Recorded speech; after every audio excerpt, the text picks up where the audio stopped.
Hey guys, so hopefully this recording goes well. I'm making this as a bit of a response to various things I've seen online said by various people. I'll put more in the description if I feel like I need to clear anything up. But I've made some notes, so please bear with me. Just on various things when it comes to villagers moving out in the campsite. I've done a lot of testing on this. I've been practicing it with my friends and going over stuff, and I finally feel like there is a way to say this is what the villagers are going to do. And this video is mainly to show proof that these things work. So things like hitting your net, trapping villagers, they have no impact. That impacts villager friendliness and stuff like that, which is to do with getting things like portraits, certain items, etc, etc. Also, please bear with my town. I mean, I'm trying to make it look nice. I like to think it's okay, but there's still things I want to do, and there's like weeds and shit everywhere. So, but basically, first things first. Campsite was the main thing, and this is something which I've seen a lot of people say wrong. They're basically saying Amiibo cards are the only way to get which villager you want to move out.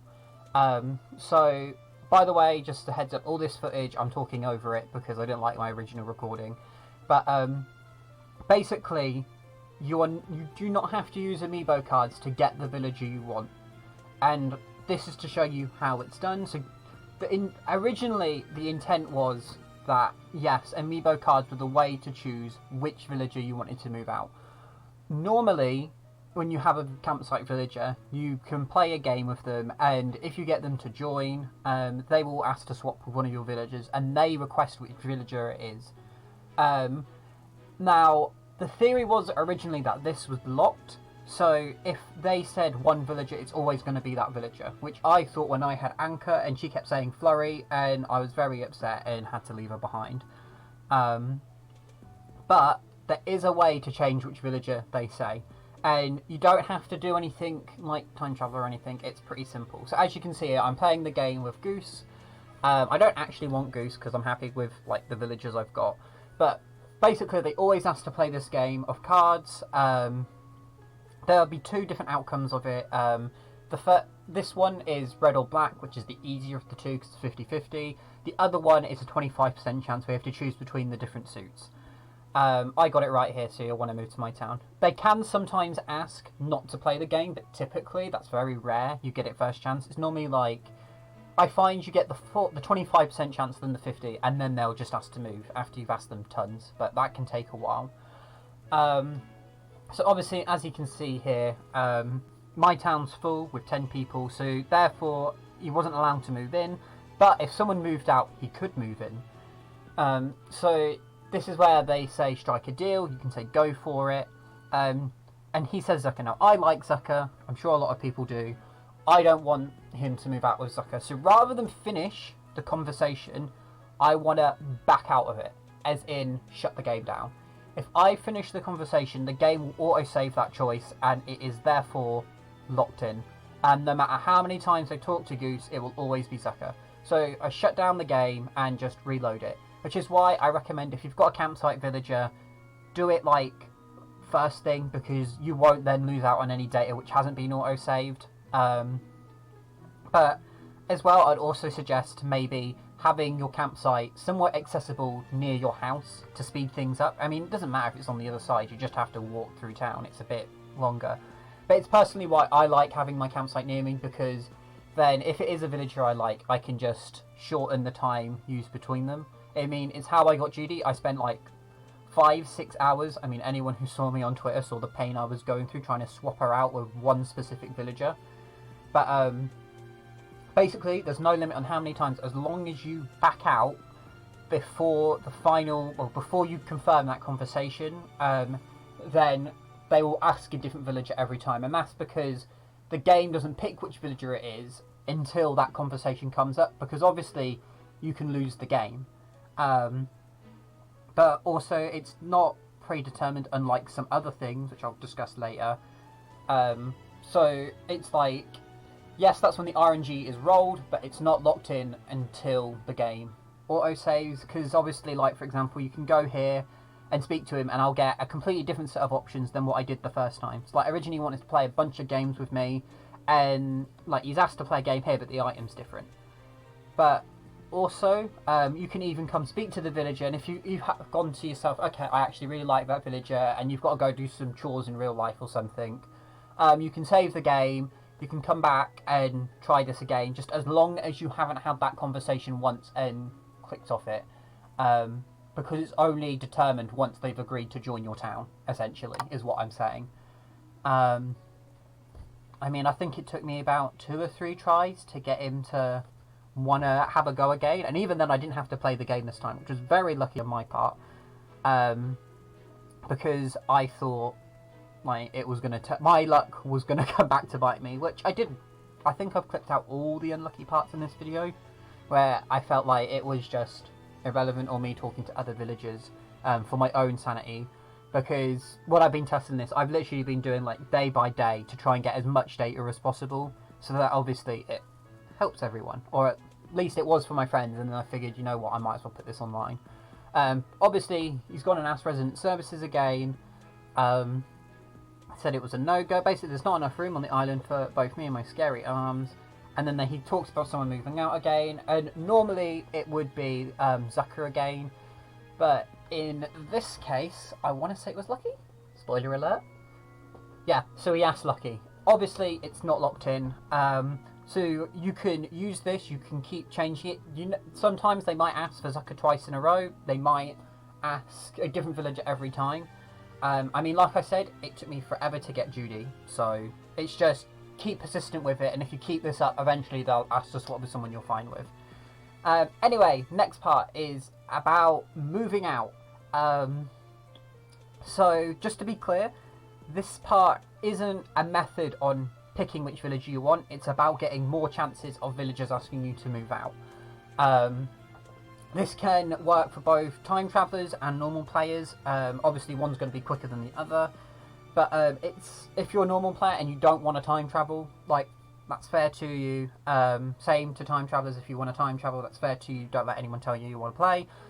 But like, time travelers will be able to do it a lot quicker, but normal players, if you're like wanting to micromanage, this is a really good way of micromanaging who moves in and out and getting more chances and not having to wait. So just as sort of an overview of how the game works, basically whenever you reject a villager to not moving out, the game will put a certain amount of time between villagers asking to move out. It's like a grace period essentially, so you're not always being asked, because the game, I think the devs would have thought that would have been a bit intrusive, but obviously we want that.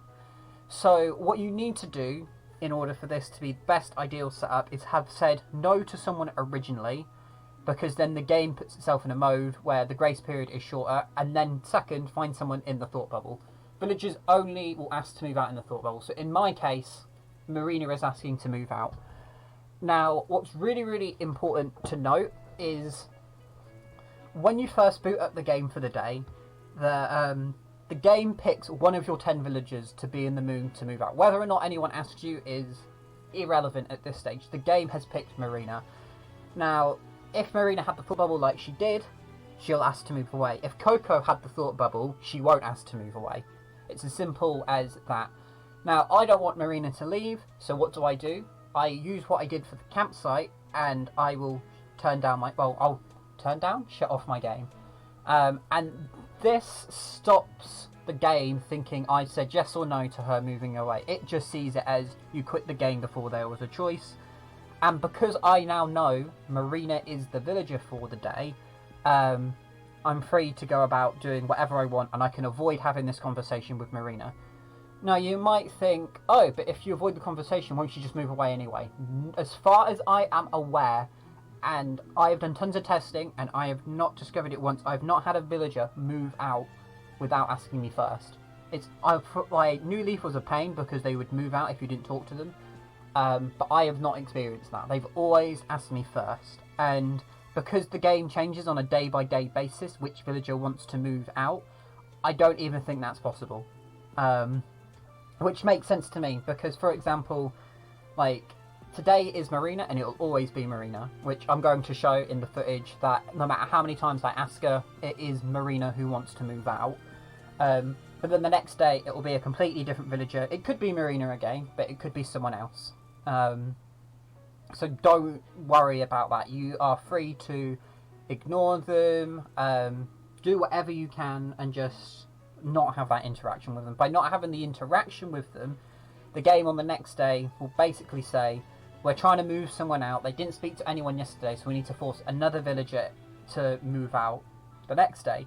And what I mean by that is, they try and put the thought bubble on the map at the beginning of the day, so then you can go talk to them straight away. Now, the reason you have to have rejected a villager in order for this to work is because it's like the game rolls it on a chance. So it's like as more days go on, the more likely it is someone will want to move out. So think of it as almost like a pity rate. Like if no one moves out, if it's a 10% chance on day 20, for example, it might be a 15% chance on day 21. I'm not saying that's how exactly the percentages are or whatever, but the more days which go by, the more likely villagers will ask to move out. And now, obviously, if you say no to one, what the game then does is it goes, okay, this person's not ready for someone to move out just yet. What we will do is we will give them a bit of time to think about things. Roughly, I find this is about a week. Again, I've seen people get it as soon as 3 days, some people as late as 9. It's just chance. And then it'll ask you again. Now, obviously, if we take the scenario of a week, that's 7 days where you cannot be asked for someone to move you out. And I'm saying this as in, like, we know for sure it was 7, although it could be either or. Basically, we don't want that. We want to have a villager every day, because 7 more chances to have someone move out who you want is better than none. Also, as you can see here, Marina is asking to move out again, so I'm just saying the chances of that happening is 1 in 100 that it was both times Marina. But basically, we want to get as many villagers asking us to leave as possible, because the more likely it is then if someone's gonna... I mean, they're all independent chances anyway, but it's like they could all be Marina on all 7 of those days, or they could all be different villagers, or they could be a mix of them. So having more chances is always a good thing. It's like if someone asks you to draw a spade out of a deck of cards and you only got 1 chance, or you could have play the same game but do it 7 times, but once you picked a card up you have to put it back. You obviously take the one with 7 chances, right? It just makes sense. So that is what we're trying to do in this method. So a few other things which impact this. So obviously you need them to be in the thought cloud, because that's how villagers want to move, and it needs to be the villager you want to move. If it's not for the day, then obviously you're safe, you can move on. We'll say things which impact the thought cloud. So if the game decides it's not going to spawn a thought cloud and spawn a thing called a ping, pings are basically when a villager spots you and runs towards you. It's like one of the other villager interaction types. This will never create someone wanting to move out, therefore you are safe in this scenario. Or, as you can see here, Marina is distracted with another action, aka sweeping. It could be things like singing instead. It's how the game has spawned it in. Even though she's the villager who wants to move, she's stuck in another action. This applies if she was in her house as well, if she was shopping, if she's in the museum, etc, etc. She has to be in a free state when she's randomised into the game. Oh yeah, here's an example of a ping. If that happens, just reset your game if you're still looking for who wants to leave. But basically, if they're preoccupied with another action, then they won't ask to move, and that might force someone else into the thinking cloud, but they won't move because they're not the villager who wants to move, if that makes sense.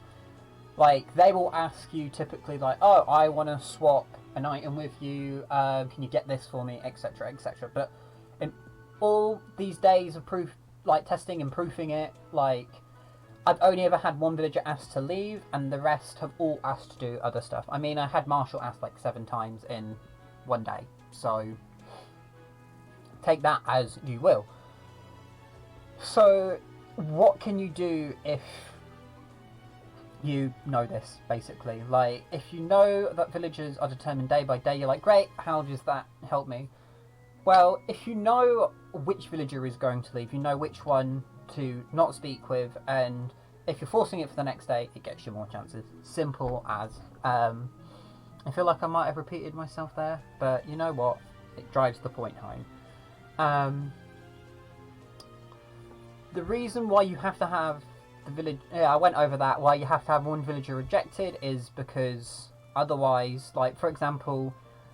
I don't think I explained it right, but basically, if you haven't rejected someone yet, it's a chance per day. The game hasn't entered a state where it's like we need to actively move someone out because the game, well, they know we're trying to move someone out. Also, here we go, third time on Marina. This is a 1 in 1,000 chance that all 3 times it was the Thought Cloud was Marina wanting to leave.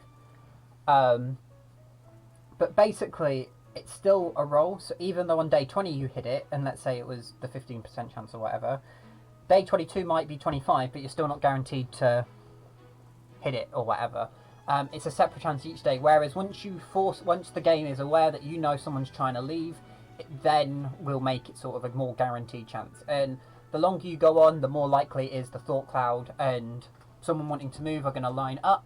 Because the game, like, obviously, part of Animal Crossing is villagers come and go to your town, and the game wants to try and enforce that, but obviously it's giving you the option to keep your villagers. Obviously, when you hit 10 villagers, then you're just going to have to say no all the time. But, going back to how I said, this impacts normal players. So, basically, if you are not time travelling, and you're not trying to find... If you're not desperate and you just want at your own pace, but you've got that one village you really don't care for, what you can do is... Basically, if you entered a conversation with someone in the Thought Cloud, and they go, oh, I want to move away, and you want to keep them, shut that conversation down. Do not finish it. And basically just restart the game and load it back up like I've done here. And then try and see if you can find that villager again. If you can find them, great. Check to see if they're still in the Thought Cloud. If they are in the Thought Cloud, you have 2 options. Option 1 is you ignore them until they go out of the Thought Cloud, which normally I think takes about 3 minutes or so. At which point they might be a bit like, oh, I've forgotten what I was talking about. Or the second option is you manually force them out of it. What do I mean by that? I mean, in all ironic cases, you need to hit the villager you like with your net. As weird as it sounds, and I'm not saying this is guaranteed to keep them in your town forever or anything. All it's doing is knocking them out of the Thought Cloud. And why do you want that? Because then you can talk to them normally. You can have conversations with them, you can give them items, etc, etc. You can go about your day as normal. You don't have to worry then about them asking to move out. The conversation is treated as if it never happened. Which is great for you, because then, if you're in a state where the game is trying to force you to get someone to leave, what happens is, the next day, someone else is going to ask. You're not stuck in that waiting period, waiting for somebody else to ask. And I'm going to prove this in a second, so I think I go into the shop and then I've cut it here, just to cut out all the faffy bit where I go on to the next day. And this is going to show that, yes, someone else will ask to leave again, and you're not stuck waiting around basically empty days where you can't move somebody out. Which is, like, great, because then it doesn't matter if you're time travelling or if you're not. Everyone has the same advantage, essentially, where you know you can delay villagers asking to move out, and hopefully the next day, someone you do want to leave will ask to move out. So I believe this is now the 22nd. I mean, Isabel should confirm it for me, maybe. And again, things like, because it's all a random chance, doesn't matter if you don't speak to a villager. In fact, not speaking to a villager is theoretically worse, because if you're not speaking to them, there's a very good chance, and I am like 99.9% sure on this, if you do not speak to villagers, they do not enter the Thought Cloud. That is my hypothesis at the moment. I've not had any villagers which I actively ignored enter the Thought Cloud. I did that with Olaf, and it took me ages to get rid of him. The moment I started speaking to him, even if it's just once every 3 days, being like, hi, and then not having any more conversation, that counted. Or even hitting villagers with nets, that counts as an interaction, because they turn around and speak to you. So it's like, please, just have the basic conversation, be like a civilized person, maybe. Um, but yeah, none of that is going to impact it because it's just a standard out of your villagers which you've got who's going to leave. I will say it does seem like the last villager to move in is less likely to, and that might just because the game wants you to get you to know. But as you can see here, Coco is now the villager who wants to leave on the next day. And just to sort of prove again, it will always be Coco. I reset the game to try and find her again, which I believe she goes into a house. So then, obviously, if she's in a house, we can't speak with her. But yeah, it's as simple as, basically, to put it bluntly, if a villager you like is in the thought cloud, you need to ignore them or hit them out of it and like get them out of the thought cloud state. It's as simple as, because the best way about it is, well, the best way of thinking about it is, if you do not have that conversation with the villager saying that maybe I should leave, maybe I'm not, you force another villager into that conversation the next day. And like I said, like, the thought cloud may appear on other villagers. I couldn't get it to do it in this one, but I have had it a few times where I've had other villagers with the thought cloud, but they never asked to leave.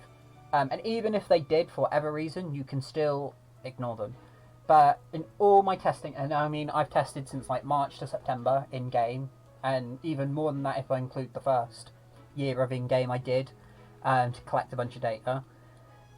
They will never ask to leave. You are safe. Only one villager per day is allocated to leave, and that's set in stone the moment Isabel has done her morning announcement for the first time. I mean, sometimes it repeats it, but it's only the first time the game is booted up. It's like the transition between the loading screen, well, the home screen, and Isabel the first time, and then it's set.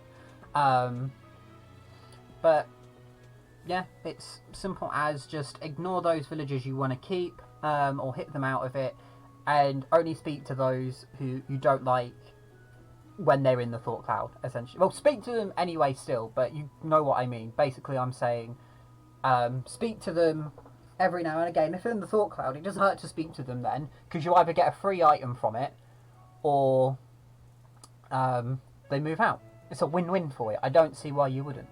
But as you saw there, Coco was in a house, so I sort of just did like a little check just to see if there was anyone else on the island in the thought cloud.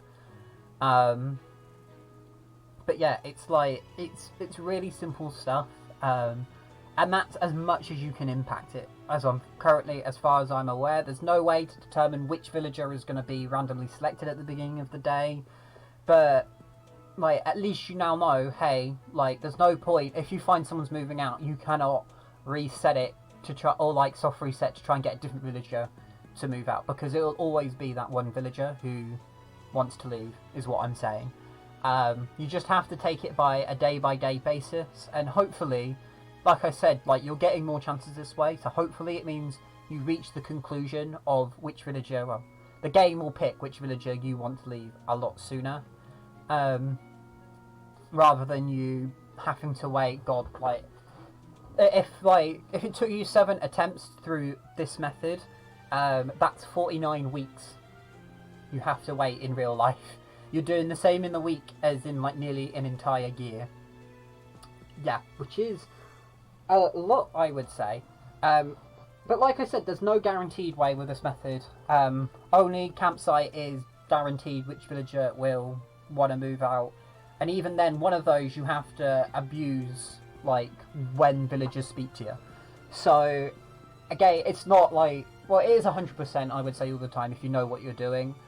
You can screw campsite up, but general moving out, there is, like, this is the best you can do. You have this much control over the RNG and stuff. But yeah, it's as simple as, if you accept, it's not, if you say no to that villager, then you know what happens is you have to wait a couple of days again. And like I said, it could be 3, it could be 9, but I find on average it's about 7 for someone else to ask, but obviously that's wasted time if you're trying to shift as many villagers out as possible. And then once you've done that villager, all you have to do again is rinse and repeat, get to the point where villagers want to start moving out again, deny that first villager, wait a couple of days, and then boom, you're ready to go again. And like I said, this is for both people who time travel, people who don't, because if you're playing normally, then you only have to do it the once per day. Like, if you know who's moving out, then you know just to get them out of the thought cloud. If they stay in the thought cloud after you've soft reset, and you're good. And remember, avoid things like pings. If someone pings you and you're looking for that villager who's moving out, but even then, that's the beauty about this. You don't have to actually check. And what I mean by that is, if you can't be asked to check, just don't speak to villagers in the thought cloud. It's as simple as only speak to the villagers in the thought cloud, which you don't care about. And I know that sounds so, like, I guess oxymoron is the word, I think. God, my English is blowing on me. But basically, it's the opposite of what you'd think it would be. So hopefully these steps made sense. If they don't, feel free to ask me. I will try and respond as soon as possible. I do get a little bit scared looking at comments sometimes, but I do try my best to check. You can also ask me on Twitter, I don't mind there. Again, sometimes it takes me a while. Obviously, I'm busy at the moment with various different things, but I will come back to you eventually. And if you want to use this in your own video or whatever, then you know what, feel free to. I don't really care, just maybe give me a shout out.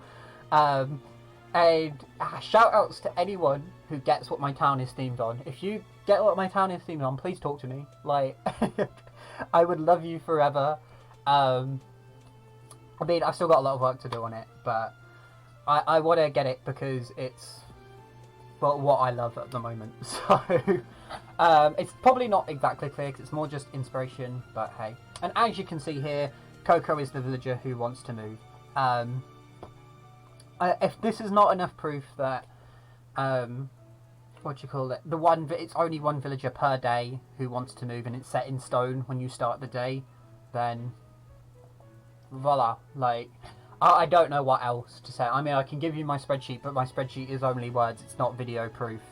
It wasn't like I was going to record, like, tons of in-game time. I mean, I've been doing this non-stop for the past, like, month. So, oh my god, Animal Crossing has been out for a month. Jesus Christ. But, yeah, anyway, maybe I'll be back with another video, who knows. But until next time, thank you for watching, and speak to you later. Bye.